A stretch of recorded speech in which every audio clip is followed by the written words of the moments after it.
안녕하세요. 저는 방구석 헤지펀드 매니저 라일라입니다. 저는 미국에서 데이터 사이언티스트로 일하고 있는데요. 제 취미는 매일 주식 데이터를 받아 코드를 돌려 전략을 만들고 돈을 잃거나 벌든 제 돈을 투자해 전략을 실험해보는 것입니다. 이제 2022년 3월에 첫 금리 인상을 시작한 연준의 금리 인상 사이클은 2023년 7월의 마지막 인상 이후 거의 1년 넘게 5.25%에서 5.50% 금리를 유지해왔는데요. 때가 되었다는 연준 위원장 제롬 파월의 잭슨홀 미팅 이후로 이번 주 9월 18일에는 이미 금리 인하가 확정적인 분위기입니다. 이제 0.25%를 내릴 것인지 0.50%를 내릴 것인지 시장은 줄다리기를 하고 있는데요. 금리 인하에 대한 예상 베팅을 보여주는 CME 그룹의 FedWatch는 놀랍게도 0.25%를 내릴 확률과 0.50%를 내릴 확률을 각각 50%로 보여주며 시장 참여자들은 금리 인하 자체는 확신하지만 그 규모에 대해서는 아직 확신이 없는 상태입니다.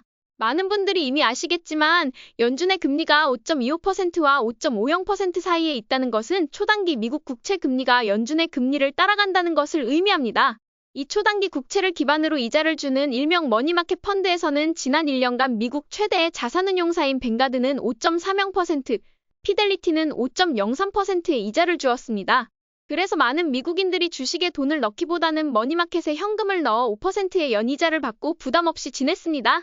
저 또한 뱅가드와 피델리티에 현금을 넣어 주식에 투자하지 않는 현금은 자동으로 5%의 이자를 받고 있었습니다.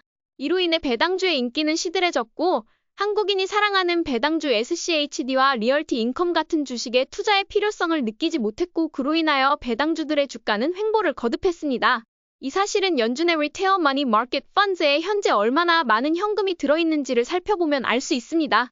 금리 인상 이후로 지속적으로 엄청나게 많은 돈이 머니마켓 펀드로 흘러들어와 현금으로 대기하고 있는 것을 확인할 수 있습니다. 하지만 금리가 인하되면 이 5%의 이자를 받고 있던 미국인들의 자금은 다시 어디론가 흘러가야 합니다. 그래서 요즘 배당주 ETF와 부동산 주식들이 약간의 상승을 보였던 것입니다. 이제 5%가 아닌 4%의 이자를 받기보다는 더 높은 금리를 찾아가는 것이 인간의 본성이기 때문이죠. 그리고 현명한 분들은 이미 금리 인하가 시작되기 전에 더 싸게 주식을 사두고 기다리고 있습니다. 오늘은 최근 10번의 금리 인하 사이클을 살펴보고 첫 금리 인하 이후 S&P 500과 나스닥의 주가 변화를 살펴보면서 앞으로 시장의 변동성이 어떻게 될지 그리고 금리 인하 기간에 주식에 투자하는 것이 안전한지 알아보겠습니다. 먼저 금리 인하의 이유는 세 가지로 나눌 수 있습니다. 첫 번째는 경기 침체입니다. 높은 금리로 인해 경제 활동이 위축되고 성장률이 하락하는 상황을 말하는데요.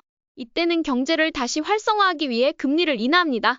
소비와 투자를 촉진하여 경제 성장을 되살리려는 목적이죠. 두 번째는 공황입니다. 이는 금융시장이나 경제 전반에 걸친 급격한 불안과 혼란이 발생할 때를 말합니다. 이럴 때 중앙은행은 금융 시스템을 안정시키기 위해 긴급하게 금리를 인하합니다.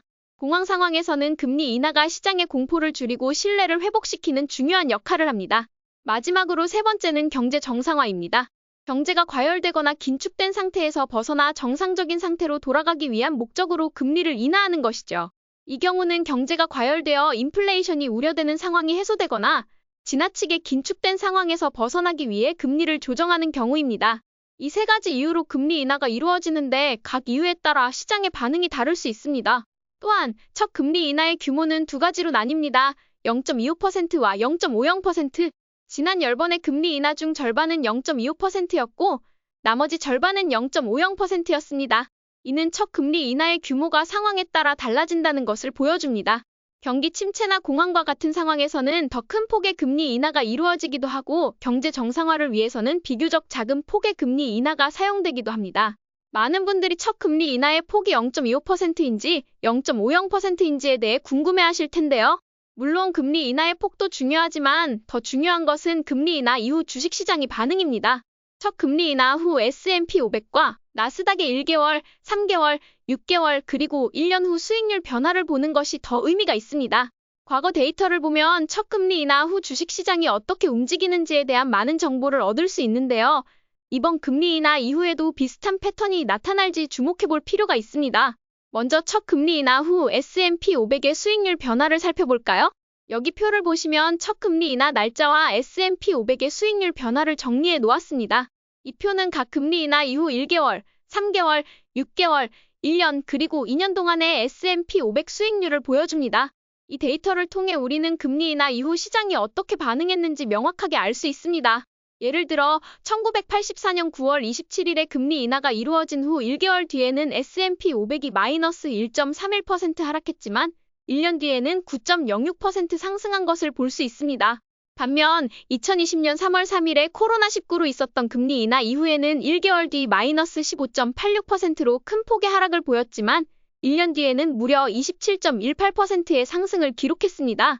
먼저 첫 금리 인하 후 1개월 뒤 주식시장이 하락할 확률은 60%로 나타났습니다. 이는 과거 10번의 금리 인하 사례 중 6번에서 1개월 뒤 주식시장이 하락한 것을 보여줍니다. 즉 단기적으로는 금리 인하에 대해 시장이 부정적인 반응을 보이는 경우가 많았습니다. 이 시기에는 투자자들이 금리 인하의 즉각적인 영향을 경계하며 조심스러운 태도를 취했을 가능성이 큽니다. 다음으로 첫 금리 인하 후 3개월 뒤 주식시장이 하락할 확률은 50%로 나타났습니다. 3개월이 지난 시점에서도 주식시장은 여전히 불안정한 모습을 보이고 있는데요. 10번 중 5번은 하락했고 나머지 5번은 상승했습니다. 이 기간에는 시장이 금리 인하의 장단기적인 효과에 대해 판단하는 과정에 있다고 볼 수 있습니다. 한편 첫 금리 인하 후 6개월 뒤 주식시장이 하락할 확률은 30%로 감소합니다. 시간이 지남에 따라 주식시장이 점차 안정화되기 시작하는데요. 6개월이 지난 시점에서는 10번 중 7번이 상승세를 보여줍니다. 이는 시장이 금리 인하의 긍정적인 효과를 점차 받아들이기 시작했다고 해석할 수 있습니다. 더 나아가 첫 금리 인하 후 1년 뒤 주식시장이 하락할 확률은 20%로 더욱 낮아집니다. 1년이 지난 시점에서는 10번 중 8번이 상승했고 단지 2번만이 하락했습니다. 이를 통해 장기적으로 보면 금리 인하가 주식시장에 긍정적인 영향을 미치는 경향이 있다는 것을 알 수 있습니다. 특히 현재 우리가 처한 상황은 경기 침체나 공황과 같은 위기 상황이 아니므로 이번 금리 인하가 주식시장에 미치는 영향이 더욱 긍정적일 가능성이 높습니다.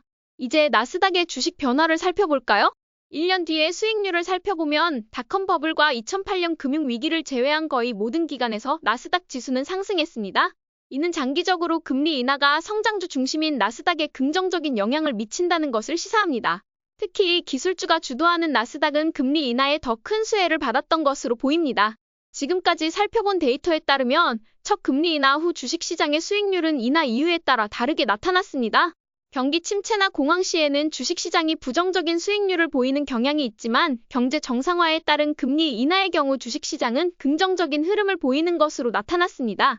특히 최근 상황은 경기 침체나 공황이 아닌 경제 정상화로 인한 금리 인하로 보이기 때문에 과거의 데이터에 비추어 볼 때 앞으로 1년 뒤 주식시장은 더욱 상승할 것으로 보입니다. 저는 첫 금리 인하 이후로 시장을 떠나지 않고 지속해서 저의 현금을 머니마켓에서 옮겨 주식시장에 투자하겠습니다. 이 분석에 따른 방구석 헤지펀드의 결론은 첫 번째로 미국인들의 엄청난 현금이 아직도 머니마켓 펀드에 있다는 것입니다. 이제 더 높은 이자를 찾아 투자자들은 하이에나처럼 이자를 더 많이 주는 팩스 인컴 상품을 찾을 것이고 이는 배당주와 채권에 돈이 흘러들어갈 것을 의미하며 배당주와 채권 주식의 가격도 금리 인하의 변동폭만큼 지속해서 상승을 보일 수 있습니다. 두 번째로 지금은 경기 침체도 공황 상태도 아니기 때문에 스타트업에 엄청나게 펀딩이 들어오고 있고 AI 사이클의 시작으로 빅테크들은 투자 규모를 늘리고 있고 그로 인해서 수혜를 받는 소형주들과 1등 소프트웨어 주식들을 찾고 투자해야 할 때입니다. 세 번째는 첫 금리 인하 후 S&P 500이 상승할 역사적 확률은 무려 80%나 된다는 것입니다. 주식에서는 51%만 돼도 확률적 우위가 있다고 하는데 80%의 확률이 되는데 굳이 경제 침체다, 미국 망할 거다 하지 말고 그 시간에 스윙 트레이딩 전략에 대한 연구나 더 해야겠습니다. 경제 위기가 온다면 천문학적인 머니마켓에 있는 돈은 어디로 가겠습니까? 결국 우리의 인생처럼 주식시장도 똑같습니다.